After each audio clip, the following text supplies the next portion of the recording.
He was left completely alone in total darkness. What would you do if you found yourself trapped in an underwater cave, with no light and no way out? British diver Josh Brachley, one of the key figures in the legendary rescue of the Thai cave boys, went missing during a dive in Mill Pond Cave in Tennessee. He and his team were exploring a complex underwater cave system when he suddenly disappeared from sight. When it became clear that Josh had not surfaced, his teammates immediately raised the alarm, and an urgent rescue operation was launched. Ed Sorensen, one of the most experienced cave divers in the United States, renowned for rescuing divers in the most extreme conditions, was called in. He flew in from Florida on short notice and began the dive without delay. In the murky water, where visibility is almost non-existent, the only lifeline is a guideline. Sorensen runs a white rope from the cave entrance, ensuring he doesn't lose his way and can make it back safely.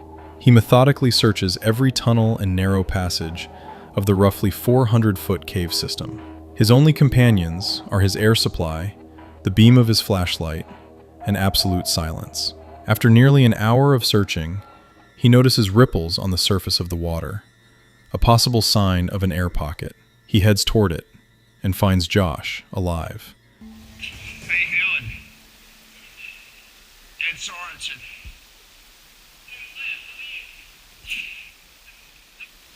How are you feeling for the warmth and everything? Okay. Let's get out of here and go have something to eat. And the only problem is, when we get on my line, be real careful not to knock that off or we're in big trouble. Josh had been sitting in a sealed air dome, completely in the dark, with no communication and no way to escape on his own. Now both men must act with precision.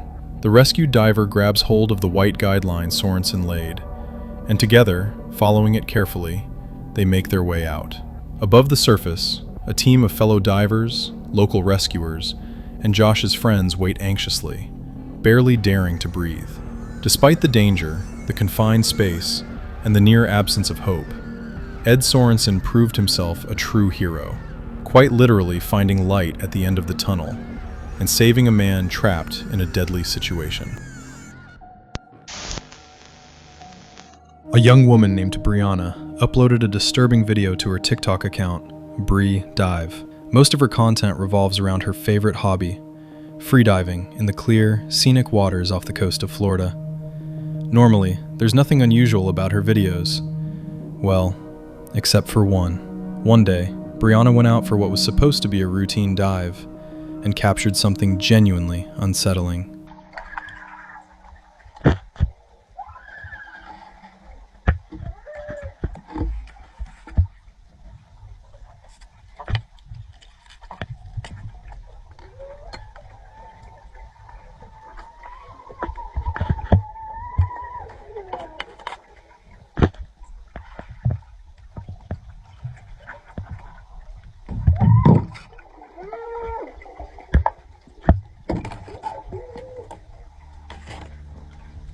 While underwater, she suddenly begins to panic. Loud, eerie cries can be heard around her, sounding as if someone is screaming for help. Clearly shaken, she rushes back to the surface, trying to make sense of what she just heard. After a brief pause, she dives again, determined to figure out what's going on. But this time, there are no sounds at all.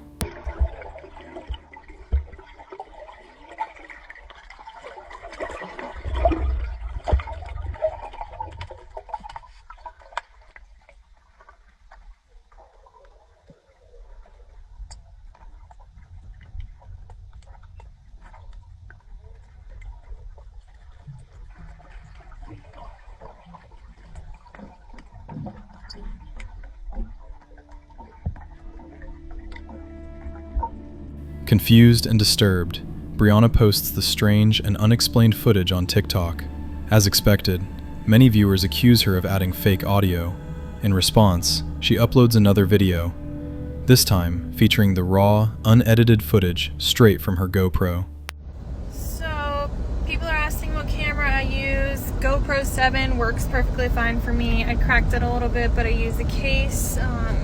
Definitely not a voiceover though, so I'm going to show you the video straight out of my GoPro. Just like how I recorded it. So you can hear.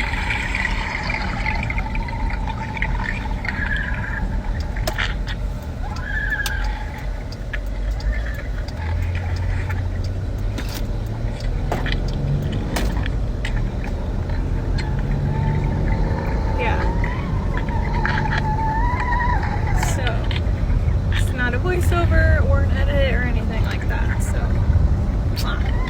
In the original clip, she can be seen swimming among debris that appears to be part of a shipwreck.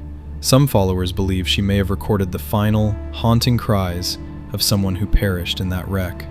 Paranormal or not, one thing is certain: those underwater screams are deeply unsettling.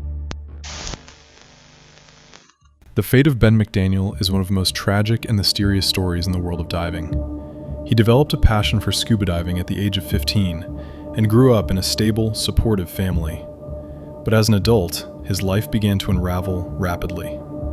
His marriage ended, his construction business went bankrupt, and he found himself owing more than $50,000 to the IRS. The hardest blow came with the sudden death of his younger brother, who suffered a fatal stroke.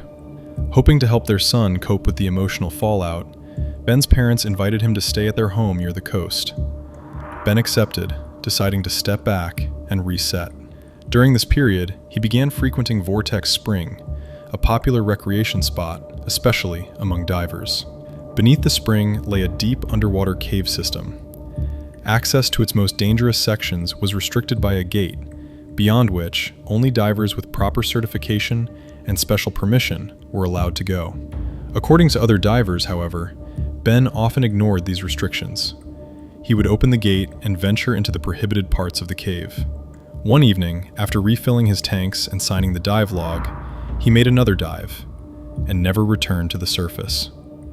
2 days later, his car was still sitting in the parking lot, raising alarm. Police found his dog at home, hungry and unattended, while all of his diving gear was missing, pointing to the possibility that he had remained inside the cave. A large-scale search followed. Highly experienced cave divers explored the system, but found no trace of him.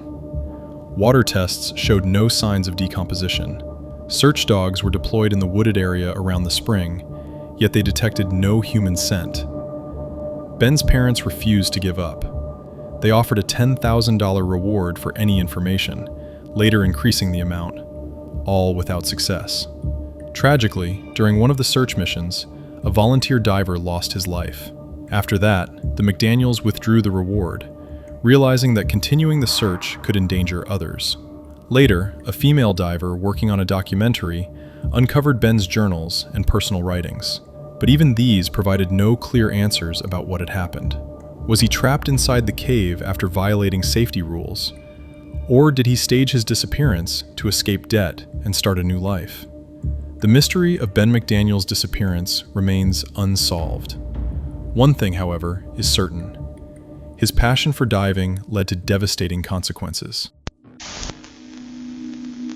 On August 27, 2015, near Cape Town, a group of divers set out for a dive at Skipkop Reef. The team included Francois Smuts, Renee Nell, and Eric Fury. Conditions were ideal. Calm seas with only a light swell. Despite poor visibility, the divers decided to check whether the site was diveable. One of the divers descended to a depth of about 62 feet. As he scanned the area, he turned his head and came face to face with a great white shark less than 3 feet away.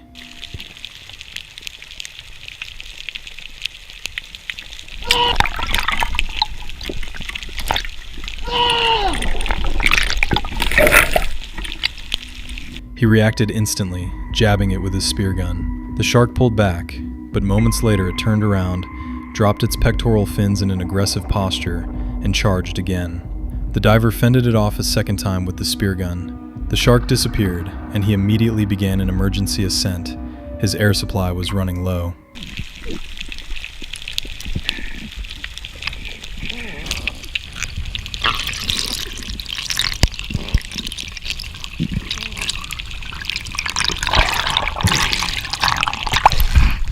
White! Pas auf für die White!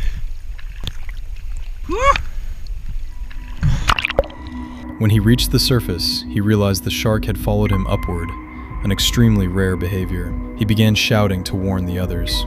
Eric surfaced and quickly climbed onto the boat. Francois, however, was still underwater. A few seconds later, he surfaced unharmed, completely unaware of what had just happened.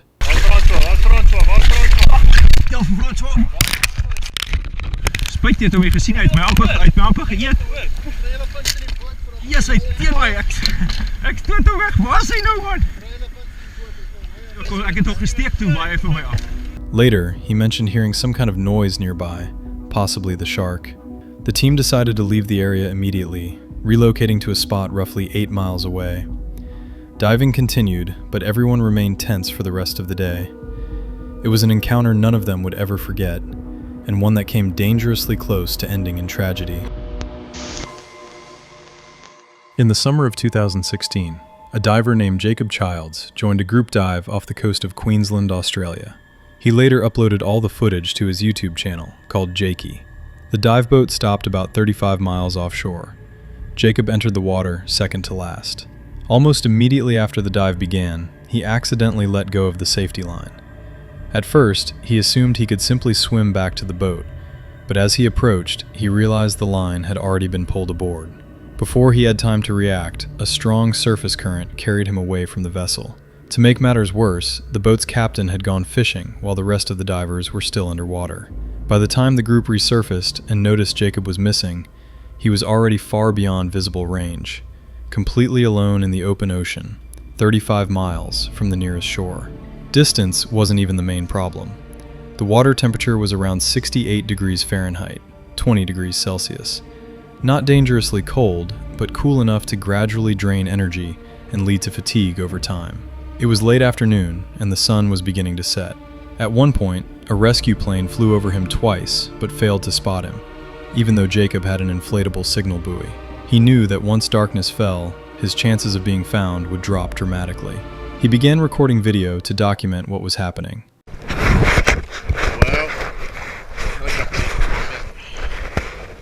the sun's going down. I've been trying to chase after a trawler for about an hour, but obviously I couldn't keep up. Trying to swim 35 miles to shore would have been far too risky. He could easily misjudge his strength and exhaust himself. He even noticed a fishing boat in the distance and attempted to swim toward it, but quickly realized it was far too far away. Drifting too far from the point where he was last seen could also reduce his chances of rescue, as search teams might not look in the right area. Meanwhile, the water continued to sap his strength. The sun kept sinking, and the situation grew more tense by the minute. Fortunately, Jacob was experienced enough not to panic. He understood that the most important thing was to stay in one place, avoid unnecessary movement, and conserve energy. That decision saved his life. After more than 6 hours in open water, a rescue helicopter finally spotted him. There's a plane coming back. There's a rescue boat way over there. Helpful, that... Oh no, that's the rescue helicopter over there.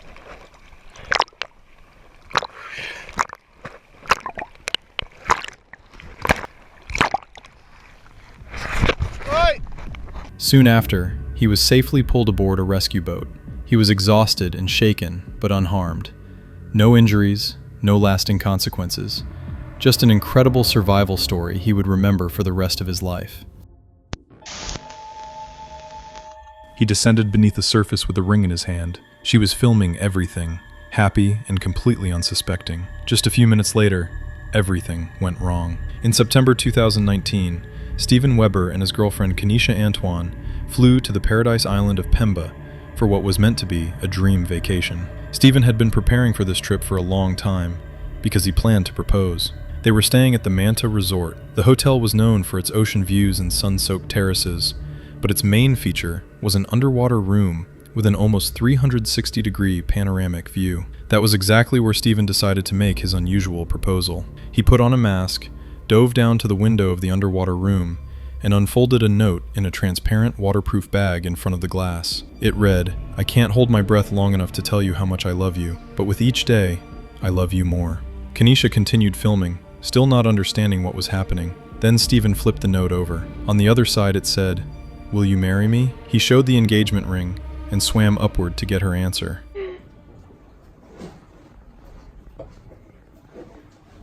What does that say? Oh, it's so cute.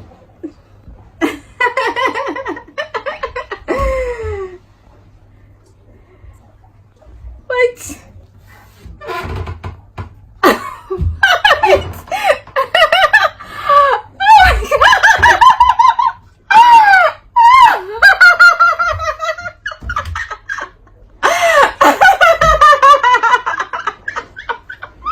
Kenesha stopped filming and rushed to the surface.